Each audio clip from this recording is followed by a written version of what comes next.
Hey folks, Dave Brown back here with the New Populist. Thank you again for joining me.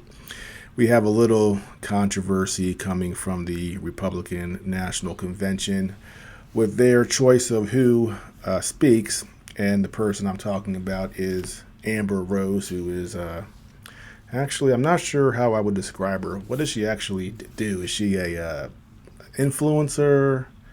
A model. I don't know. She was dating Kanye West at some point, and she has a very large following, and she's a fairly well-known celebrity. But she was given a 5-minute slot on Monday at the Republican convention, and that got some people very upset. And one of the people that was the most upset was Matt Walsh from the Daily Wire, and he put out a long tweet, which I want to read now, explaining why he was frustrated with her being at the Republican National Convention and giving a speech. And he said this: some thoughts on this Amber Rose thing, since it's apparently extremely controversial, to say that the Republicans shouldn't give a primetime convention speaking slot to one of the founders of the Slut Walk.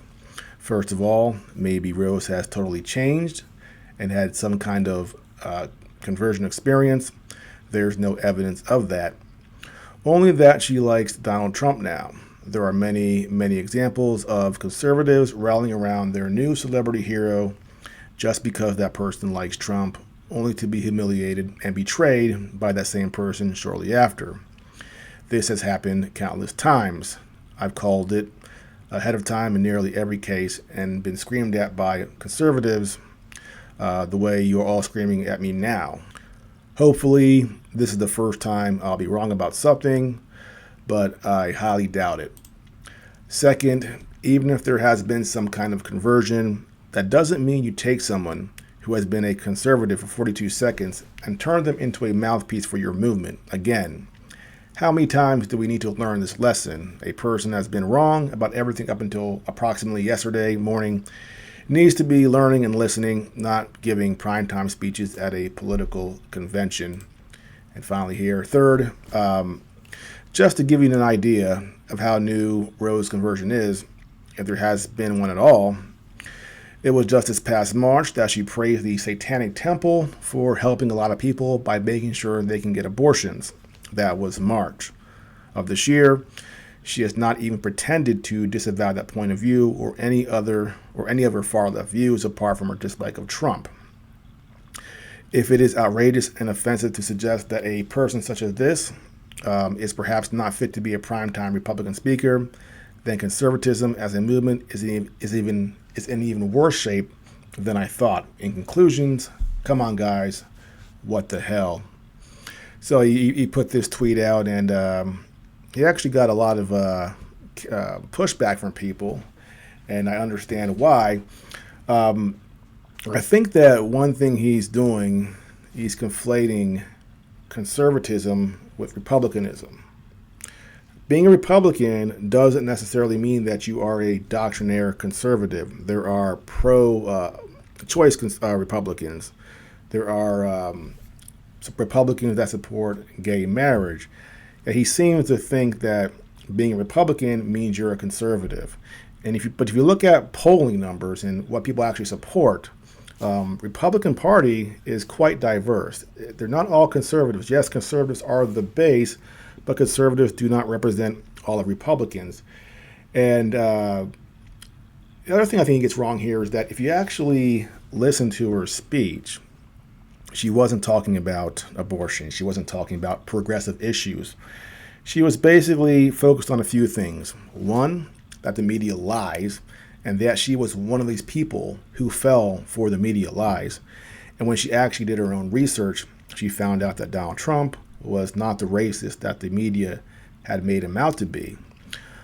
Secondly, she said that she met Trump supporters, and just like Trump, she realized they were good people who were loving and who accepted people from all backgrounds and walks of life.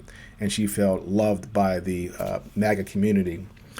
And as far as why you should vote for Trump, besides the fact that he's not what the media says, she said that under Trump, the economy was good, We had low inflation, we had cheaper gas, and we could put food on our table for our families. So that was her message. That was it. It was short. It was 5 minutes. And I think the reason the Republican Party wanted her there, and as far as who she's appealing to that person, again, who was swayed by the media into thinking all of these things about Trump that wasn't so. So they're not treating her like a doctrinaire conservative. They're not saying that she is leading the movement. She's widening the appeal for Donald Trump, and that's what you do after when you come into a convention, after you have a candidate. You move toward the general election and trying to get those other voters, those moderates, those swing state voters who will actually decide the election. So I'm not saying that she should have been there or shouldn't have been there. I'm sort of neutral on the matter. I don't care one way or another. But I think having this sort of, I think Matt had this sort of elitist attitude. I think that's how it comes off, sort of elitist, and like he has this right as some sort of gatekeeper to decide who is allowed to be a Republican. And again, I think he's conflating or confusing Republicans and conservatism. Two different things. Obviously, most conservatives are Republicans, and but not all Republicans are conservatives. And we have to, moving forward, be open to people who have a change of heart or who recognize that the Democrats are, well, frankly, whack jobs right now. So I think that's the problem with Matt Walsh here. Is his tone, he comes off very arrogant, and I think that's what bothered people more than anything. And he had another tweet later because people again were pushing back a little bit, and he said this: "I'm not locking any gate. I'm not saying she can't be conservative. Again, she wasn't saying she was conservative or wanted to be conservative. I'm just saying she shouldn't be elevated as a leader of the movement, which is what a primetime convention slot clearly signals. People are getting way more emotional about this than they should be. It's bizarre." And a little ironic, I think he was kind of the one here being emotional about it in his last tweet that went on forever. And I think he's being disingenuous. Does anybody think that she was being positioned, as he says, or elevated as a leader of the movement? What movement? The conservative movement? Again, this is the Republican convention, this is not CPAC. This is the Republican convention. So I think the way he's setting it up is disingenuous. That's not what happened here. She got 5 minutes on Monday night to say, "I was a dope who believed the media. I don't anymore. Vote for Trump. Low inflation, low gas prices, food on your table. Thank you very much. Goodbye." That's all she did. So he's sort of misrepresenting what was going on here in order to defend his position that she shouldn't have been there and that we're all, idiots for thinking it was okay. And again, I don't really care one way or another. I don't think it was a big deal. I'm not advocating for her, but I do want to push back a little bit on some of those hardcore Christian conservative types who, in the past have really controlled the party. That Bush Christian conservative evangelical conservatism.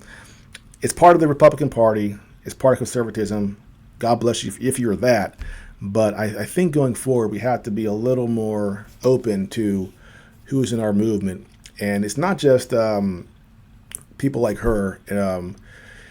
I see a general attitude from some conservatives that are annoyed by more of the diversity in the party. I've seen people kind of go after J.D. Vance and saying, "Oh, he married an Indian woman." And I'm like, she was born and raised in California. They met in college. God bless them. They seem like a happy family. But I hear a little bit of that stuff.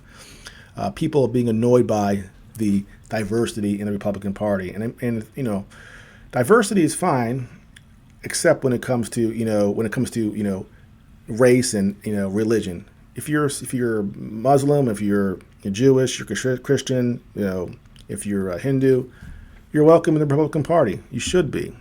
But again, people were getting upset that there was a Hindu prayer at the Republican Party, and I'm going, why? Why did that bother you so much? Why was that such a problem for you? You can be a Hindu and be a hardcore conservative. Sure, you can. So if we as Republicans want to close the tent, or exclude people because they're Hindu, they're Muslim, or they're not white, we're gonna have a problem, and that sort of thinking needs to leave. We can be different and unite around a basic message of making America great again by having lower gas prices and drilling for our own oil, and being non-interventionist, not starting foreign wars, protecting our borders.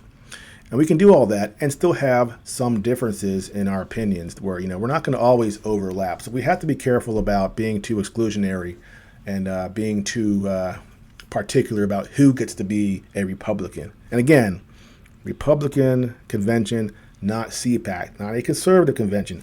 Yes, if Amber Rose got invited to CPAC, I would 100% agree with Matt and go, what the hell is going on? She's clearly not a conservative, but no one said she was. She's at the Republican convention as a recovering progressive who understood that she was misled. So that's my thoughts on that. Well, that's it for now. If you are new to my channel, please like and subscribe, and I will see you next time.